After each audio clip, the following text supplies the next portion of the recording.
চলে গেলে মদিনায় নৌকা ছেড়ে। ঐতিহ্যবাহী কাসালাম দাখিল মাদ্রাসার কর্তৃক আয়োজিত 2026 সালের দাখিল পরীক্ষার্থীদের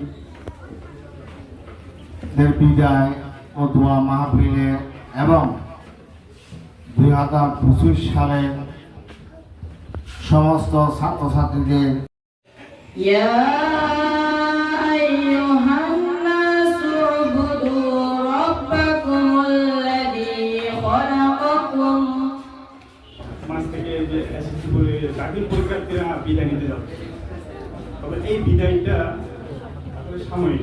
আমরা একটা কাসালাম দাখিল মাদ্রাসা কর্তৃক আয়োজিত 2026 সালে দাখিল যেন আমরা জীবনের সকল মহান রব্বুল আলামিনের কৃতজ্ঞতা প্রকাশ করতেছি।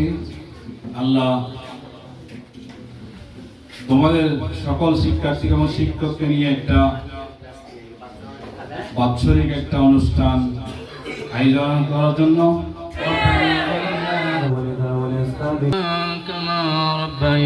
বিসমিল্লাহির রহমানির রহিম। ঐতিহ্যবাহী শিক্ষা প্রতিষ্ঠান কাসালাম দাখিল মাদ্রাসা কর্তৃক আয়োজিত আজকের অনুষ্ঠানে উপস্থিত الحمد لله رب العالمين والعاقبة للمتقين والصلاة والسلام على رسوله الكريم